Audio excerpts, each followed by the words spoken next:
more? Help or hold back? Okay. For real or joking? For real. Oh, help. Okay. Help. You don't see how it can any. Okay, not at all. What do you think? Not at all. Hello, everybody. Hope y'all are doing good because listen, this episode actually started funny as hell, but out of nowhere, it shifted into a serious conversation for a minute. And honestly, I like that change of pace. A little balance on a podcast never hurts because sometimes those deeper moments end up being the most interesting parts of the entire show. At first, Joe Budden thought Imani was just joking around during that whole help or hindrance conversation. But slowly, Joe realized Imani was dead serious about a lot of the points he was making. Even though the original question about Joe being a help or a hindrance started playful, hold up, it accidentally opened the door to a much bigger conversation about careers, sacrifice, opportunities, and loyalty. And whenever these types of discussions happen, I always try putting myself in both people's shoes first because that's the only way you can really understand where everybody's coming from without instantly picking sides. So basically, to sum the conversation up, Imani wasn't saying Joe handled his own music career wrong because he actually respected Joe for recognizing when music no longer fulfilled him and having the courage to pivot into something completely different. He acknowledged that Joe taking that leap into podcasting and media took confidence, risk, and a whole lot of guts because not everybody can walk away from the thing they originally chased for years.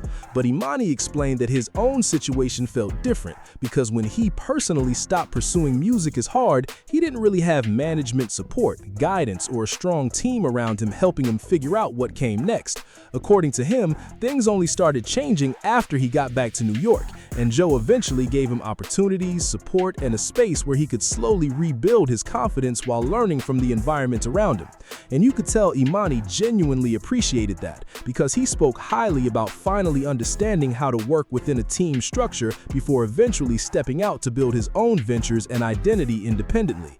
Now, before all of this, Imani also mentioned that he felt he was never fully utilized the right way as an R&B artist. And man, that's when you could instantly see Joe's facial expression change completely. Joe looked like he was trying not to react too hard because clearly they both viewed that part of the story very differently behind the scenes. Joe's response was basically, come on now, it wasn't all sad boy music and doom and gloom records, while Imani seemed to feel like the overall branding and association limited him more than it helped him. And honestly, I can see both sides of the argument, because from Imani's perspective, being tied closely to Joe during certain industry periods may have affected how labels, executives, and mainstream people viewed him too.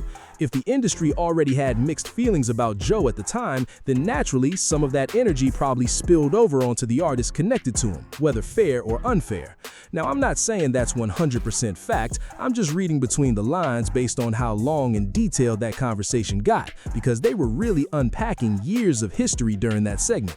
But on the flip side, Joe's mindset seems to be, yo, we survived all the rough years together, pushed through when the podcast wasn't making money, stayed consistent, and now look where we ended up. And honestly, there's truth in that too, because sometimes when people finally reach success after years of struggle, they look back at the hardships differently and start viewing those difficult periods as necessary steps that helped build everything they have now. It's a testament. Like, it's tough to hear certain shit because it's a testament to see niggas that went through all of that and kind of made it work at every step of the way, even when the business wasn't right. Because the beautiful part about it is, at some point, through all the bumps and the bruises, and all the falling, and all the fuck-ups, and bad contracts, and bad managers, and bank account frozen, IRS problems, you got the restraining orders, fucking cops on you, all types of shit. We eventually got it together. Yeah. And when you get it together, who do you turn to but all of the niggas that was with you when it wasn't together? And I know so much. And honestly, I can completely see why Joe Budden was sitting there listening to all of this thinking, man, what are we even talking about right now? Look around, we are blessed. Because from Joe's perspective, they survived a whole lot of rough years, ugly moments, industry drama, money problems, and career uncertainty just to finally make it to where they are today. So when Joe kept saying they all needed to count their blessings, I genuinely understood where he was coming from, because they really did overcome some crazy obstacles together over the years. But listen to this. The second Joe realized Imani wasn't joking and was actually speaking from a real emotional place, Joe's entire facial expression changed instantly. His face basically screamed, "Hold up, wait a minute, are we really having this conversation right now?" And man, he wore every single thought on his face throughout that entire segment once he realized this wasn't playful pod banter anymore. Still though, Imani made it very clear multiple times that he appreciated Joe for the opportunities, support, and doors he opened for him, even during periods where they weren't actively working side by side. And while the whole room eventually jumped into the discussion, you could definitely tell Parks Valley was riding hard from Joe's perspective during most of the debate. But honestly, listening to all of this really reminded me that true friendship is the backbone of that podcast, because without those real-life relationships, half the chemistry wouldn't even exist. Sure, they can always bring in somebody new from outside the industry or throw another personality into the mix for business reasons, but you can't fake years of history, inside jokes, random remember when stories, or the natural rhythm people develop after struggling together for decades. That's why Joe constantly says he can't do the podcast with just anybody. And we're being real, he says that at least every other week at this point. But I actually understand what he means, because being surrounded by your day ones, the people who watched every phase of your life, from the highs to the ugly lows, creates a completely different energy that audiences can feel through the screen. Joe really keeps that circle tight friendship-wise too. And look at Keno now, because Broden transformed into a whole celebrity chef on the low. Man, Keno was in there moving like Emerald Lagasse, cooking up full-course meals and everything these days. But again, he's another person who's been around Joe forever too.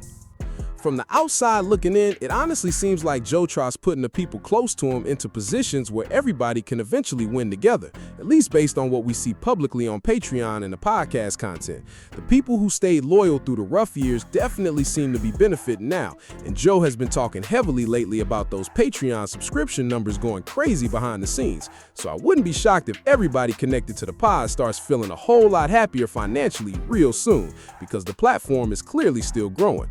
And speaking of Kivo, you already know the internet had to start being messy because folks immediately started asking, wait, where's Edith at? Since Keno has been showing up solo lately, cooking and doing content by himself.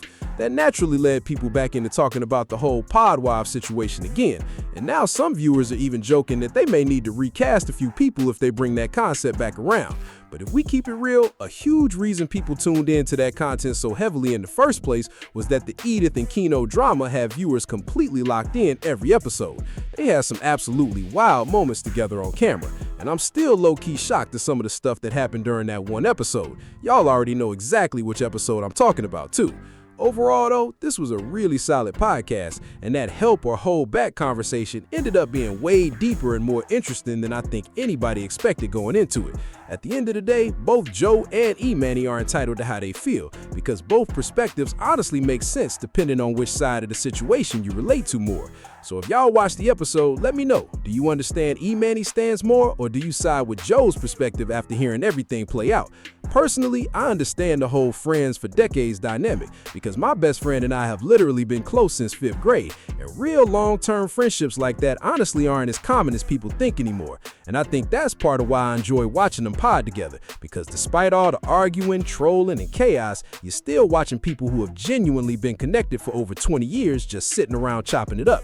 It's still work at the end of the day, but at least they doing it with people they actually rock with, for the most part anyway, because these dudes definitely are all over the place sometimes.